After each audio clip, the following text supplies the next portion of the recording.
Welcome to No Bad Charts, the podcast hosted by three therapists at the cosmic intersection of internal family systems and astrology. I'm Sarah. Hi, I'm Melissa. And I'm Shay. Each month, we invite a guest and our listeners to get to know their parts, access self-energy, and map their inner world more fully through the expansive lens of the zodiac. All charts and all parts welcome. Okay, well, welcome back, everyone, to No Bad Charts. I can't believe it's episode 5 already. So this is our Leo season edition. Our guest today is Hannah Hadley. I am so excited to hear more about the interesting work that you do and then get into some of the Leo placements in your chart. Yeah, I am really excited to be here.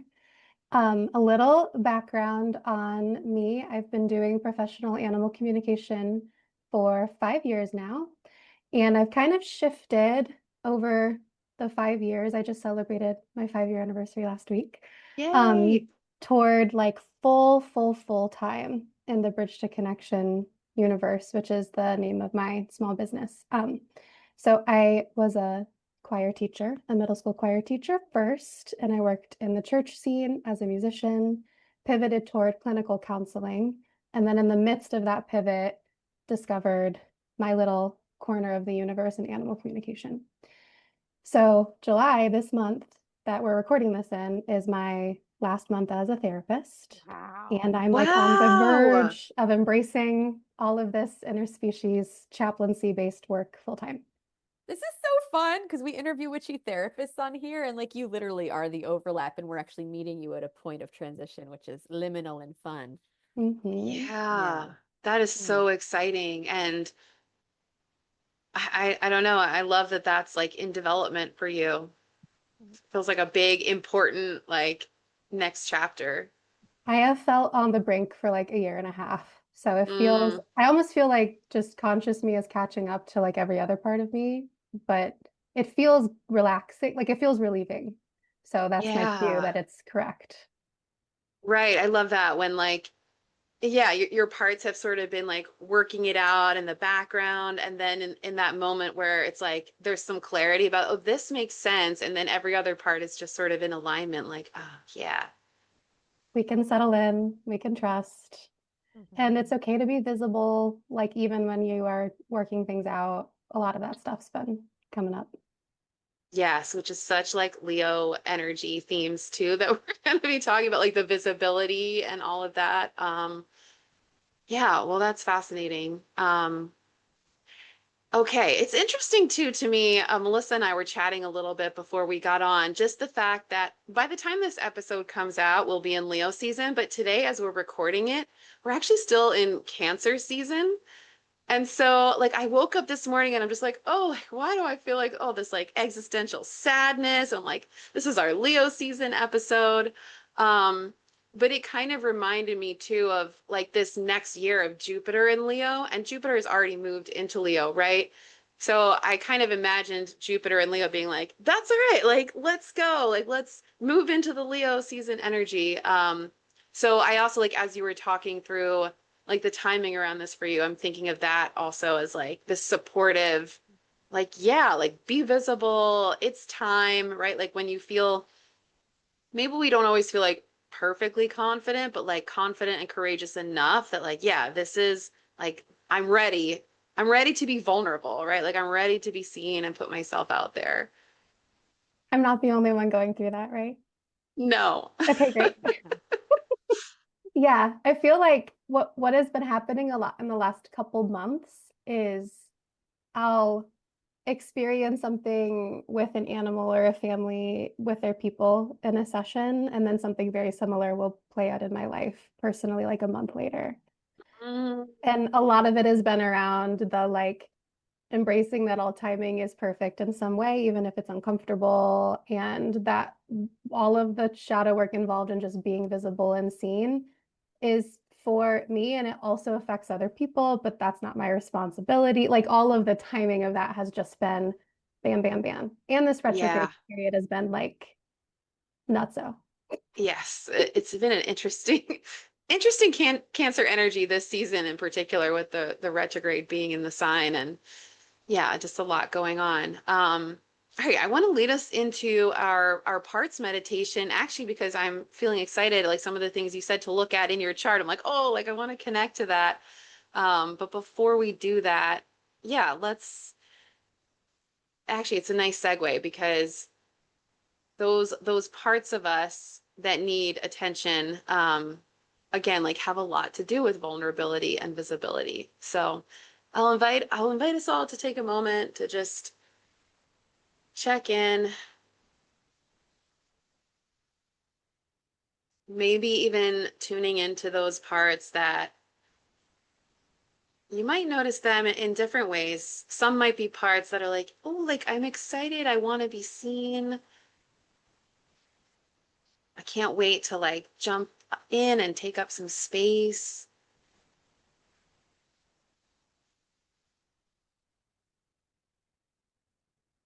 And maybe noticing if there are other parts that feel a little bit cautious or self-conscious around doing that, around stepping onto the stage.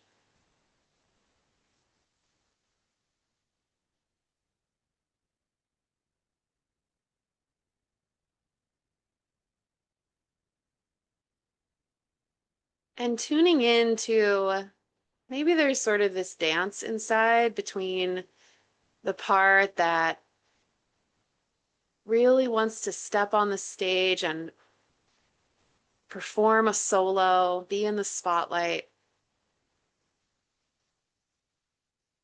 and another part that's worried, how will I be received?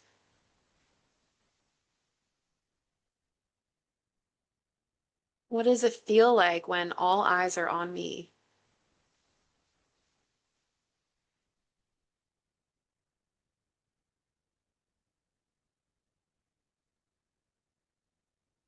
And can I be loved anyway, just for stepping out there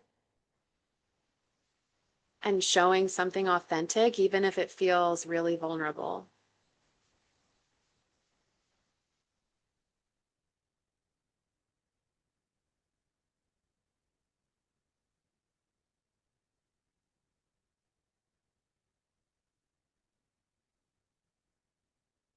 Noticing maybe a younger part of yourself that loved the way it felt when all eyes were on her or him,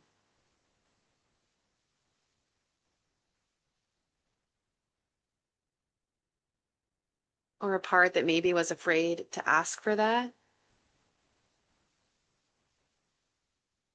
Sometimes our child parts are told, you're seeking too much attention.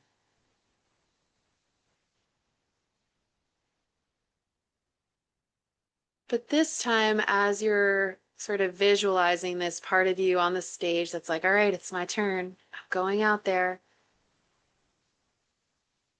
Let this part of you notice who's in the audience.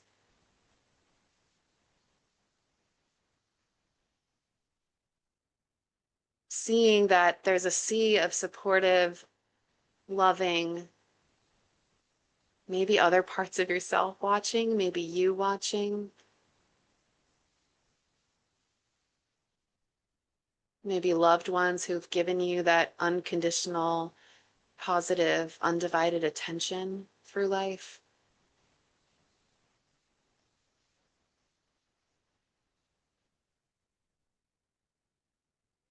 Recognizing that in that moment, it actually became less about the performance on the stage and more about how it felt to be fully seen,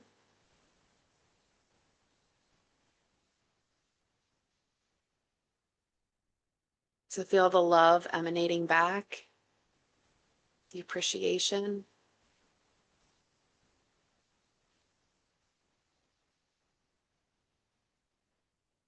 and the courage and confidence that starts to grow even more in your heart space.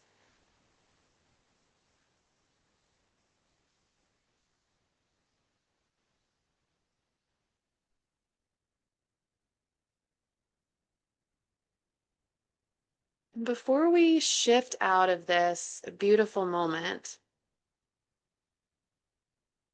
let this part or these parts of you know that this space and this audience and this feeling are always available to you. Something you can tap back into anytime.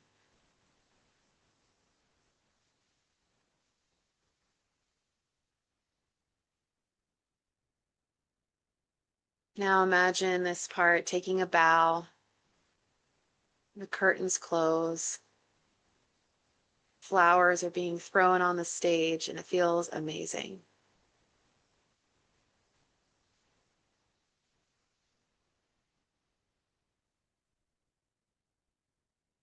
And whenever that feels complete, you can bring yourself slowly back to the room.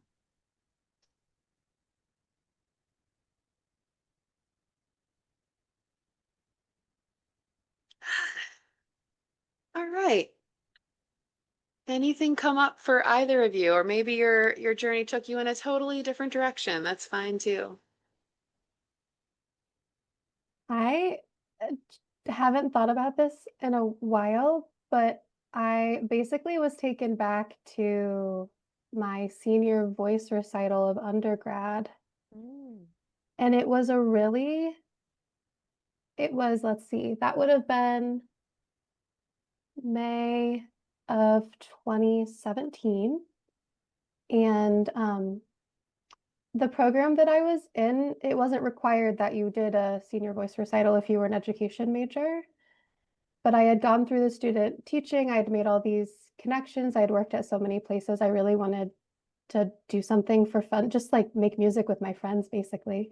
Yeah. Um, and there literally wasn't a space in that on the collegiate campus that would really facilitate that. It just was a really small area. So um, I ended up, long story short, hosting this huge performance that was donation only at the first church my mom was ever a pastor at. Mm. Hmm. And it was 10 minutes away from my college dorm, probably, or apartment at that point. And instead of doing a classical recital, I programmed like a half hour of me singing based on the four elements. I picked out songs like classical, romantic, baroque. There were all different things going on. And then the second half, a cappella choir sang some pieces I arranged. The student choir that I student taught came in and sang a piece that I arranged. And I did like musical theater with my friends and like a drummer. And it was this, there was like a costume change, the whole thing. That's Wow. amazing. And then I closed it out with the congregation, the audience, singing my favorite church hymn at the time, which was Be Thou My Vision. So they all sang, I accompanied the whole church. And that was like That's the so closing out. cool.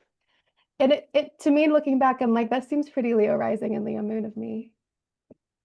Yeah, like you Yeah. created your own stage and your own opportunity. Like they're like, sorry, we Yeah. don't have space. You're like, I'm sorry. I am worthy of a stage, so I will obtain one on my own and have an even longer performance than you will allot for me. You know what I mean? Basically. And I think we raised a ton of money for the church too. Like it was, but when you said to look out at the sea of people, like I actually remember that moment and it was people from several different points of my life. I had moved a lot as a pastor's kid. A lot of people from different times came and actually did show up. There's family I'd never met before from my biological side of the family that traveled Wow. from Alabama to be there. Like it was really cool. And I don't think at the time I could actually really receive it. That was months after a severe traumatic event for me in my life. But I Mm, still showed up. And now looking back, I can still tap back into that and receive it now, which is really a gift, actually. That that's was that was really beautiful. cool. Yeah. That's, oh wow, like what a powerful moment that, yeah, that like you created too. Like, yeah, there's so much. I'm gonna pull up your chart now so that we can kind of tie it into some of the stuff going on in your chart. But you have three important placements in Leo. So Hannah is Leo rising and Moon and Mars conjunct Yeah. also in Leo. And I feel like that just like taking it matters into your own hands. Like that's a very like Martian sort of action. Like, well, that's okay. Like I'll take power over this. And then even like it being in the 12th house is like, and I'm going to create this space in a way that people didn't think of, right? Where like the opposite house is the 6th house, which is a little bit more like, what's the reality? What are the rules? Like we're kind of limited to this physical area. But in the 12th house, I feel like it just opens up this sort of um, like more expansive way of thinking about how we can manifest things and like make things actually happen. Mhm. So, Hannah, tell me, are you like, have you had a chart reading done before? Are you into astrology? Like, where are you on your astrology journey? I feel like I've said this to Mel before, but I love astrology, and similarly to how the state of California is laid out, my brain selectively refuses to retain information. Astrology in California, my brain has decided you will remember nothing. So I feel I think I've had two like natal chart readings. Um, one probably at least 10 years ago, but astrology has always held a special place in my heart because when I was growing up, my biological mother and father and I would write letters back and forth. Mm, And astrology was one of the ways that my birth mother got to know me before she could know me. Mm. So I knew that at a really interesting. young age and just kind of was like, I don't know what this is, but it seems magical and it seems to be a tool for having a relationship, even if we're far away from one another. Wow. And I wonder, Hannah, does your mom have any Leo placements? My birth mother is a Leo sun. Yeah, she gives that Oh, energy. So this is wow. fascinating. Mm-hmm. Okay. Now I have more questions about that, but that is really interesting. Mm. Yeah, and I see what you're saying. Like astrology can be this, I mean, it's absolutely a language, which I think sometimes is also what makes it a bit of a barrier because there's so many like words and this and like what does it all mean? But then also it can be this way that even at like the barest, like most basic level of it, people connect around it like, oh, you have this sun sign, like I have this moon sign, or even if we only know like a couple of things about the chart, or like, oh, you're a water energy and I'm a fire energy, and right, how we sort of like there's so much about astrology that has just seeped into the collective unconscious that Mm-hmm. people draw from. Yeah, it always felt sort of mystical and magical to me too, even when I like couldn't quite grasp it. Or even when I was like, that doesn't quite sound like me, but I'm intrigued. Maybe it is like me in some way that I haven't yet uncovered. I felt Um, really defensive, I will say too, about my Leo placements ooh, for say a really more. long time. Like maybe up until a year and a half ago, at least, I didn't. It's not that I fully, well, actually, no, for a while, I think I didn't claim them because Leo, I think I fell for the trap of Hmm. Leo means selfish. Yep. Leo means excessive. Leo means no one's going to take me seriously, or that maybe nobody trusts that I'm in my integrity if I'm enjoying myself in the spotlight, that must mean I'm out of integrity or that I'm not self-aware. Like I don't know my place. Yeah. There So, is like so much, I feel like collective burdens around fire signs in general, right? Like we get so many mixed messages, like be confident, but not like that, right? Or like, you should take care of yourself and you should, but not too much. And even as kids, like we get that message early on, like, stop it. You're just doing that for attention. Like what, it's like, mhm. okay, like, well, how are we supposed to? And so we do kind of grow up with parts of us that have internalized those burdens from society to like not be too much or not be too dramatic or not, crave the spotlight too much. But the reality is like we're looking at like how do we balance that, right? Like how do I it doesn't necessarily mean like just because I enjoy being on the stage doesn't mean I'm not a good friend or like that's so not true, right? About Leos are Totally. incredibly loyal. Yeah. Yeah, well, it's Mhm. really funny because we were talking about this yesterday, Hannah. We were like, well, if anyone ever tried to hurt you, like I'd be the first one to get in their face, you know? And Right. I was like reading today about like Mars Moon conjunction. It was all about being like a fierce defender and nurturer, protective nurturer of people you love. But even just like staunchly defending your own Leo placements is very like mama bear towards your Yeah. own self in a way. So I didn't know that about you. We're gonna meet for the first time like in person in October, which I'm very excited about. But like I haven't seen because I connected to you through this like more spiritual, metaphysical place. Like I've never seen you kind of like, you know what I mean, pop off. But it makes a lot of sense that you have that capacity and like something that I read was like asserting oneself to feel safe. Mm, Mm. hmm. Yes. And I think in the, yeah, in the last year or so that I have embraced Leo, not just like saying I acknowledge you and you exist and I can't like change that. Can't change Mm-hmm. the time I was born. But I actually wouldn't want to. And I've always really valued Leo energy in other people. There was some but not for me thing that happened. And a lot of my best friend from high school, my longest friend, has the exact same birth date as my biological mother. Mm. And a lot of other like newer close friends have either a Leo sun or just a lot of Leo in their chart. And then I also married a triple Sagittarius. So clearly the fire is appealing and it makes me feel present. It makes me feel strong and it makes me feel centered. It doesn't make me feel like I'm flying off the handle or I'm confused. It actually is very clarifying for me. So I think now that I feel like I get to be in a more accepting and even joyful place with the Leo, Mm-hmm. of course, it makes sense to me. That's also the time in my life when my path gets more defined for myself. And my visibility online really changed in the last year in a way I really did not see coming at all. Mm. But I'm sure all of those things are probably in the same web. Yeah.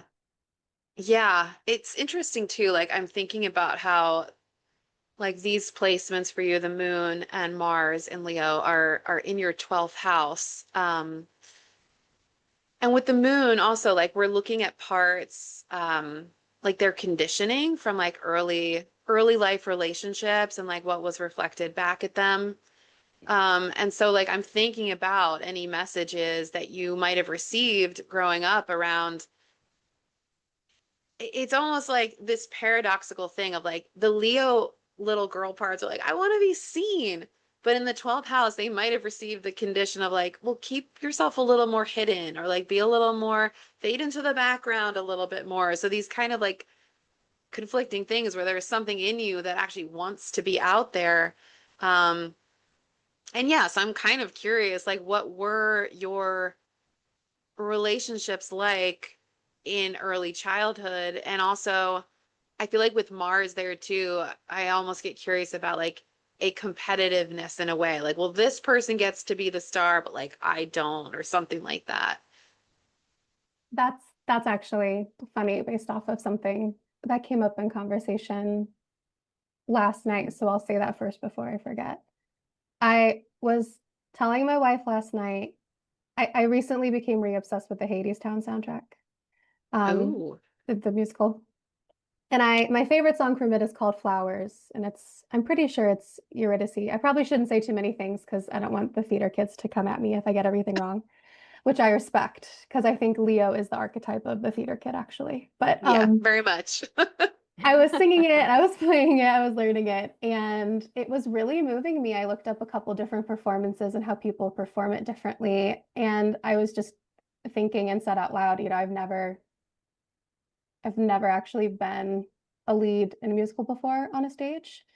What Hmm. happened, I got a lot of solos and things like that, but I learned at a young age I was praised greatly for being an accompanist. Mm. And I was going to be probably more valued and more special in a way if I could carry that skill flexibly into any space I entered. So Mm. that kind of became my ticket of value and how I acknowledged myself more. Like I gave myself more credit for that than I would anything else about my artistry. And I think that was also a part of the first question, the significant relationships. I was raised by my mom and dad, um, Capricorn sun, Aries sun. Mm, Mom is the Capricorn. And my mom was a senior pastor. My dad was a ER chaplain. So they're mm. both interfacing with a lot of people and a lot of people in crisis regularly. And my mom was the first female pastor at almost every congregation we ever were relocated to. Wow. So she is this poised and continues to be this incredibly poised, well-spoken, very thoughtful, very intelligent woman who can say a lot of intense things in a way that actually eases people's defenses from the pulpit. Mm, Very progressive religious household. There was nothing about hell or Satan or sin in my upbringing in the home. All of that came from my third parent, which was the United Methodist Church. Sorry. And yeah, yeah, My Sag Moon just blurted that. just Yeah. went, actually, I'm gonna vomit right now. Um, so I give a lot of credit to the United Methodist women in particular that like taught me how to sew, and there were so many like beautiful, really safe experiences I had, particularly with women that were my mom's age, generally or a Mm, little bit younger. And I still think back to those memories and my body softens. And it wasn't all in a church space. A lot of it was going into people's homes and having these other people's parents cook for me and all of that. And then there was all of the other programming you would expect to happen. And a lot of that happened in Sunday school and at church camp, not actually during church services, because my mom did not preach from that perspective. So it was weird. I got this like yeah, other mysterious thing from that. that's really interesting. There's a couple of things that you said in there that are like drawing me to other pieces of your chart. Well, like one of them, now I'm like rewinding a little bit back to what you said about like finding yourself always in like a partnering or collaborating role, and like that was where you kind of shown, I think that's a word, right? But it's like, ooh, sorry. All of your Leo placements are also ruled by your sun in Pisces, in the eighth house of like, like where we tend to maybe merge with other people, and Pisces in and of itself, a little bit less self-defined, right? Like a little bit more porous about where I end and you begin. So yeah, it's interesting for me to hear that and like the story of your parts experiences that like, yes, like here's this Leo energy, and then like we have the Pisces sun telling us a little bit more about how are we going to work that all out, right? Like how's that actually going to play out for us? Um, and then I'm kind of bouncing around a bit, but also, what you're talking about with like the influence of religion and all of that, that's tied to the 12th house as well. Like our Mm. existential kind of like how we make sense of the universe and like why we're human. But we also have, and if we ever do a chart reading, Hannah, like we'll go through this in real depth because like this is I'm like, oh man, your Leo energy of the moon and Mars is in a square to the karmic energy that your soul is here to work through. And the bulk of that energy that's unresolved from previous lifetimes centers around the ninth house, which actually is the house of like religion, beliefs. What are those things that like kind of make us feel like you were talking about how your mom can like talk about these like complicated things, but actually put people at ease. But like in this lifetime, it's almost like the goal for you for learning is like it's in the house of being more skeptical and more like Mm. questioning and like, what's your path? Like what's your um like your Mm. individual human journey? Like it's like kind of going from zooming out to like the collective big picture of like what does it all mean to like what does it mean for me and like what questions do I need to ask along the way? There's so much more I could say, but I don't want to monopolize this whole conversation. Your chart is just fascinating. I'm thinking, and since you guys are both therapists too, The one of the things that's emerged in the last year with the increase in visibility and being like, okay, these are some of the moves that feel really good, is questioning kind of off of that line the holes, the blind spots, the gaps in psychic intuitive spaces, communities, and then collective culture because it is like en masse unregulated. Um, but I also kind of love that. I love that it hasn't been like forcibly put into all of these boxes. And I think we all know at this point, no matter how regulated something is, it doesn't protect everybody from harm. It's not like a certification program is going to filter out people with bad intentions or underdeveloped intentions. Like it's not. Yeah, like it doesn't guarantee integrity, right? Yes, totally. So I've been doing a lot more thinking, writing, and talking in some small groups about how to integrate like the the framework of group supervision and one-on-one clinical supervision into animal communication, into somatic psychic work, whatever people are doing, having like joyful systems of accountability that are like, oh, this feels good and I'm being questioned, I'm being pushed, I'm getting different people's perspectives. It's not, we're not here to shame each other or to say you're doing this wrong, but it's great to be asked, why are you doing it this way? And do you like doing it that way? Is it working for you? Where have you felt unsupported? Like I find that so valuable. And I'm kind of curious for you guys as therapists who are also in intuitive spaces, how you found that, because you both seem like people that love accountability. That's our Virgo rising. Melissa and I both. I don't know, man. I don't know. I think I was looking for it.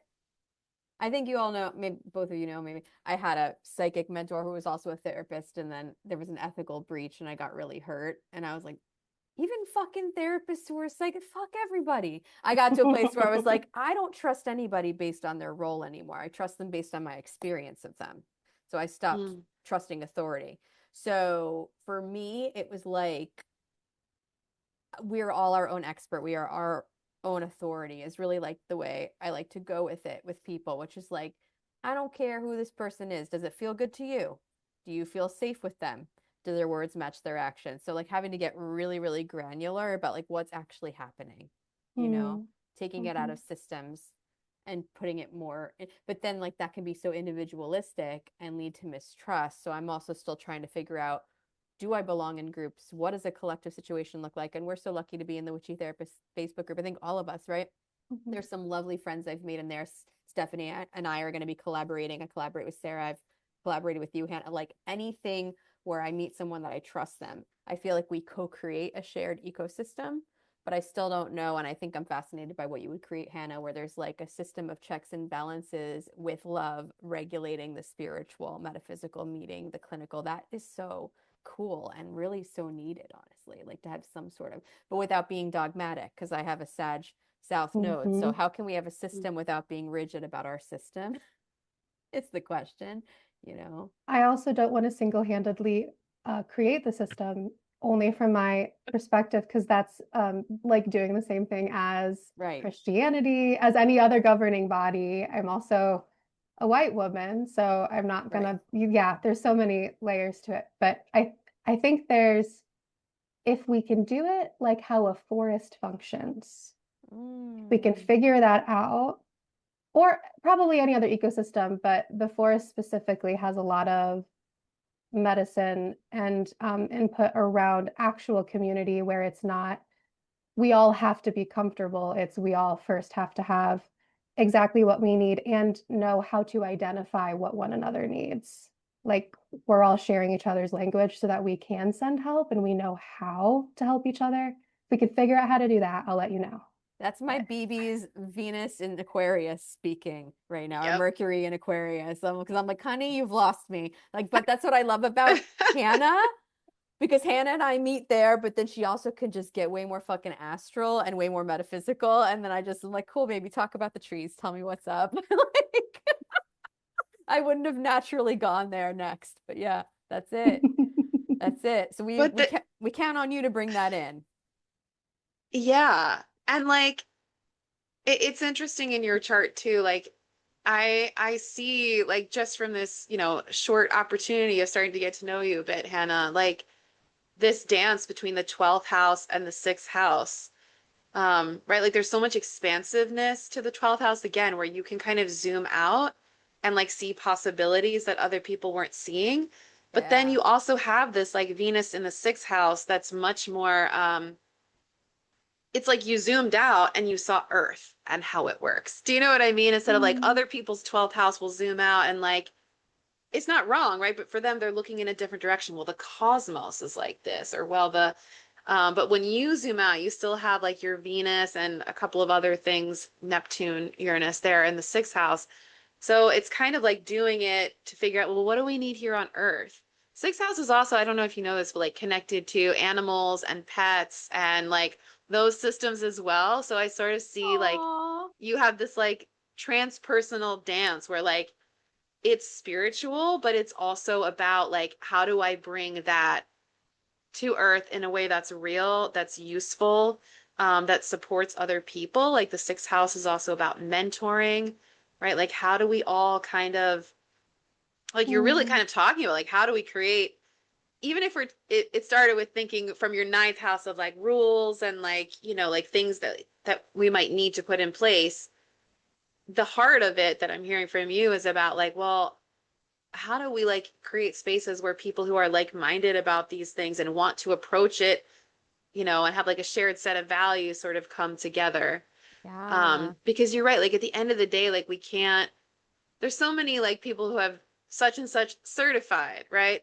But I don't know, like, Yeah, do we we have don't the know. same values as people? Like, I don't know, right? Mhm. Oh, I'm just loving this because the all also because Aquarius is like humanitarian and also Yeah. like vegans Mhm. like you're vegan. I was gonna say Hannah's a vegan. I said vegan's a Hannah in my head Vegans and are then Hannah. vegan's a Hannah.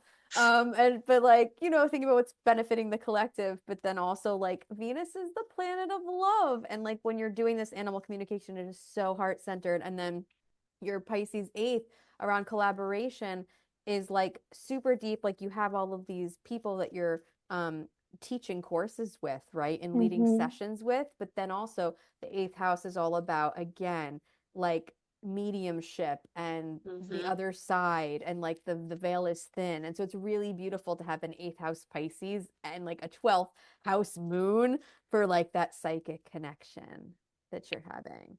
I am loving I love hearing other people reflect things back through this language instead of it only being about like my life or specific things. Like this is a more, I can let this wash over me and receive it a lot better. So I love that. Mm. And what you guys are saying about zooming out but seeing Earth and it still being about the animals, I I fucking love this planet so much. I mean, I could cry about that like at any moment. And I feel so protective. I feel like I probably am going to cry. I feel so when I travel, when I go to far off places, it's to gather new ways of loving the third dimension and this planet. It's not to get away from it. It's like to understand how to serve it and be in better relationship with it here. Because and I love the third dimension. I love having a physical experience, even though it's like highly inconvenient and uncomfortable at times, because it just feels so valuable. It just feels so valuable to me. So I've struggled sometimes with the cosmic, I don't know, like leaving Earth kind of language or part of spirituality because I don't want to. But hearing it from that perspective of you get to travel to look back, like when the astronauts, when we got to see that Yeah. footage of the planet and you can just feel the depth of it, like Mm-hmm. that's like our home. Yeah. Yeah, like it makes you feel more connected to the earth, like being able to like have that perspective. Um, yeah, versus right, like other forms of spirituality that can sort of like bypass or diminish or devalue like the day-to-day life on earth, living on a planet, living amongst animals, living like, there's stuff that we actually need to survive. And yeah, I feel like that is part of the Aquarian energy too, is like Melissa, what you said about like humanitarian, it's also very like it's about what can happen here. Like, how can we improve things here? Like, what's Mhm. something in society, right, that could change, that would make life better for all living things? Like this kind of like justice oriented um way of looking at, like, even if, yeah, I just feel like Aquarius is one of those signs that like really values innovation in that way too. Like, how can we apply that and make society and the world um like an upgraded, better experience? Yeah. Yeah, I'm wondering too about Hannah's South Node in Taurus because we were talking about that already. Like evolving perhaps that in the ninth house of religion, Taurus would be more of like a fixed sign and a little bit more traditional, status quo oriented, right? And you've evolved your spirituality out of the church. And then also though, like we think about earth signs and her love of earth, like that's your home Hmm. base, like that's your past life. So you probably have had multiple lives where you've been passionate about the earth, but this might be the first time you're doing some like wizard, witchy, Scorpio, Aquarius, Pisces shit with it. You know, it's like you're Hmm. you're relating to it in this different way this time. I have gotten, I'm just not remembering this. There was some past life reading that came up in the context of a different reading a while ago when I was kind of freshly practicing animal communication. And it was that I don't remember what time, I don't remember the time period, but I was a pastor. Mm. That And makes sense. I think I was having a, like my gender expression and identity, there was not space for that to be accepted into the world that I was in. So, but I was presenting as a woman. And so preaching as a woman in a body that wasn't accepted as a woman. So Hmm. either which way wouldn't have been accepted as a preacher at that time. Um, and I got too close to something and was killed as a result. And I remember like listening to that and like I was preaching from a place of love, actually, like how I think about my mom in this life, like preaching from a place of compassion and also like how can we help the people that need it the most in ways where we won't get caught, I think was kind of the point of of serving people in a way that wouldn't get flagged by the authorities. And then Mm. there some mix up happened, something was discovered and I was hurt and no longer was living. Um, and when I first heard that, I felt really emotional about it. And one of my biggest fears, maybe you guys can make sense of this, has been accidentally becoming a cult leader. Okay, all right.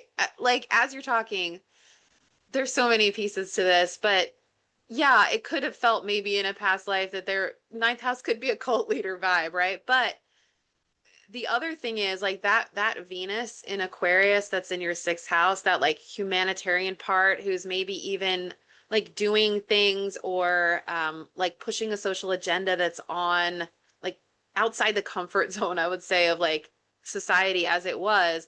That's actually the ruler of your South Node. So it also describes you in your past lifetime. So the energy is around like, okay, this kind of maybe religious or political movement, this ideological movement.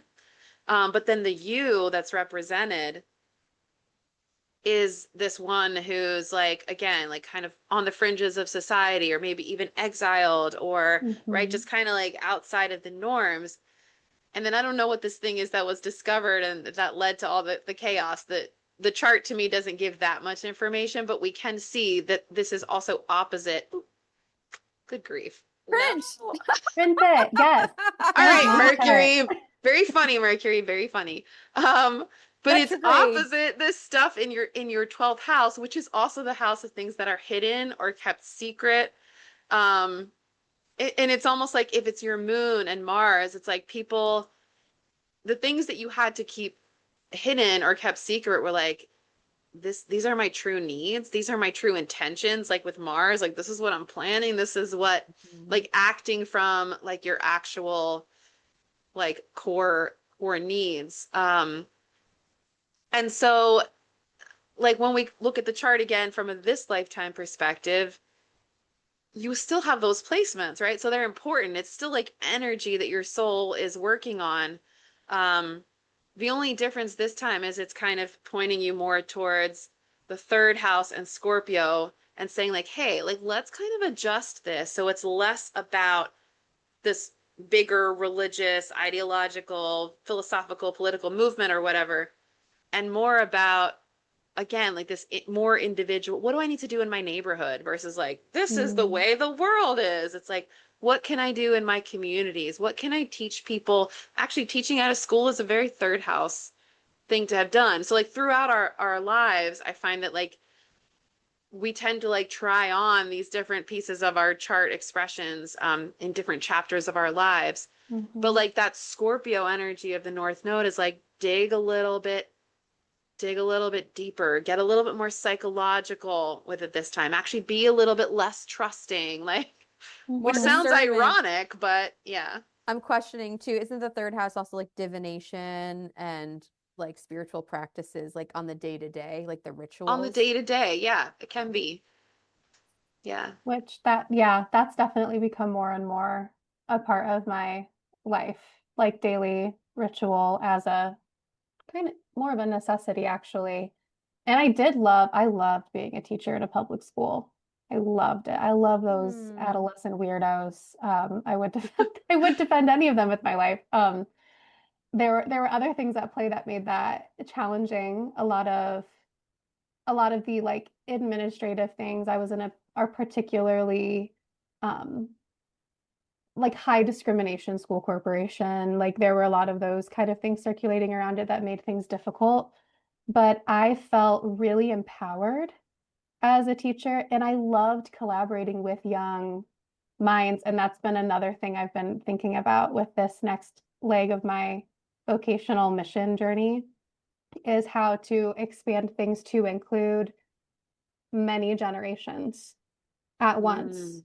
which I do think a lot of my intro to animal communication classes have had, 2 to 3 generations at least represented, but I would love for that to be bigger. I had my first like high schooler in my last group, and I loved that. Nice. And it helped everybody learn. Like it really Oh, helped that's cute. everybody.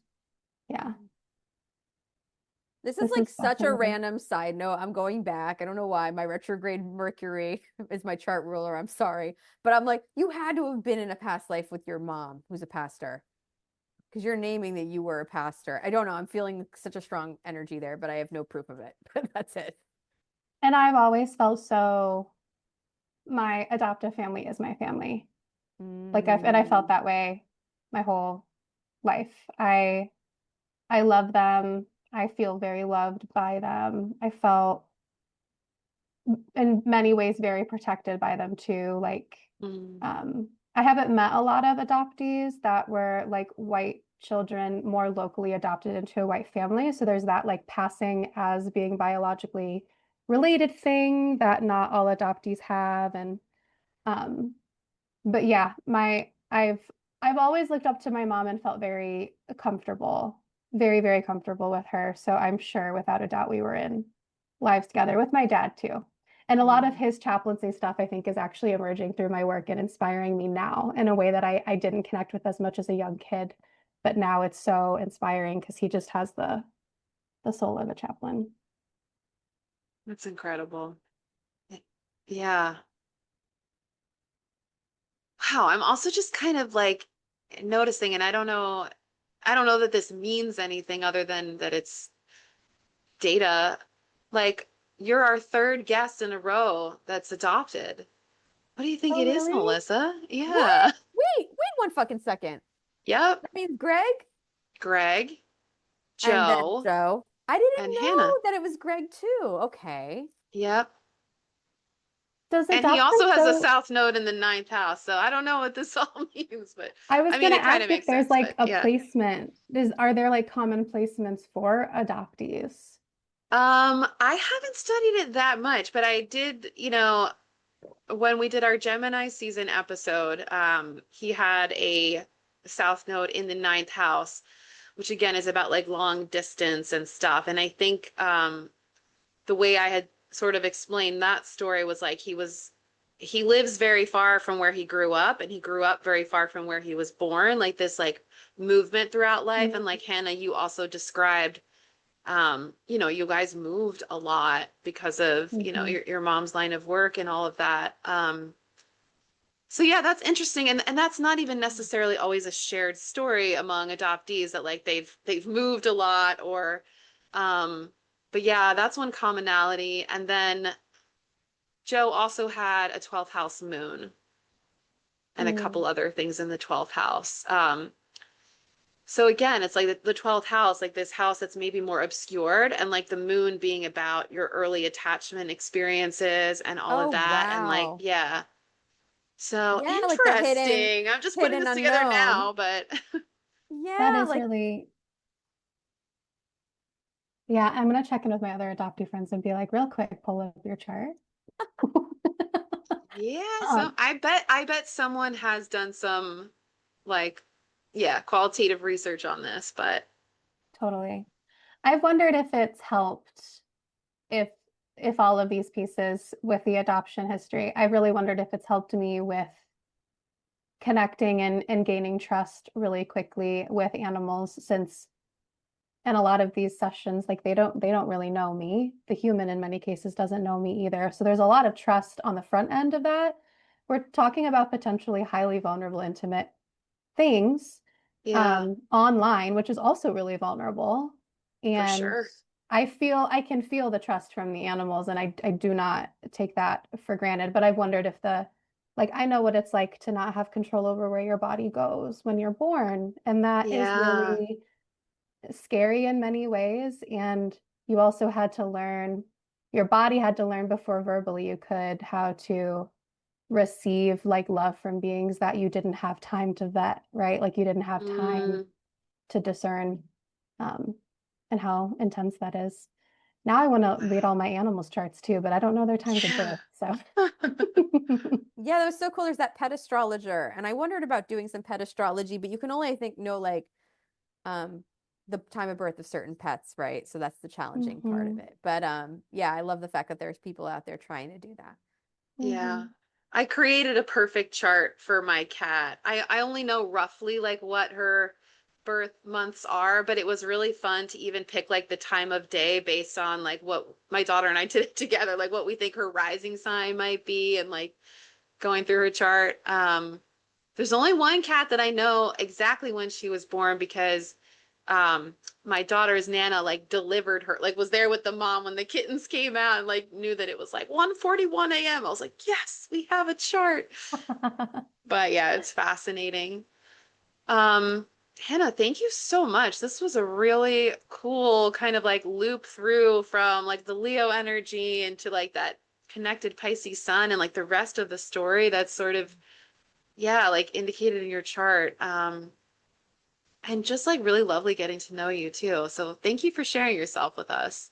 Thank you guys. This was really cool. You guys also are very easy to trust in this kind of a setting, which is intimate and vulnerable. So you guys are Mm. holding it down really, really well. And I now love my Leo self even more. Oh, good. Yay. That's the Mhm. goal. And we love that you, thank you for coming on, Hannah Banana. Mm. Yeah. Yeah.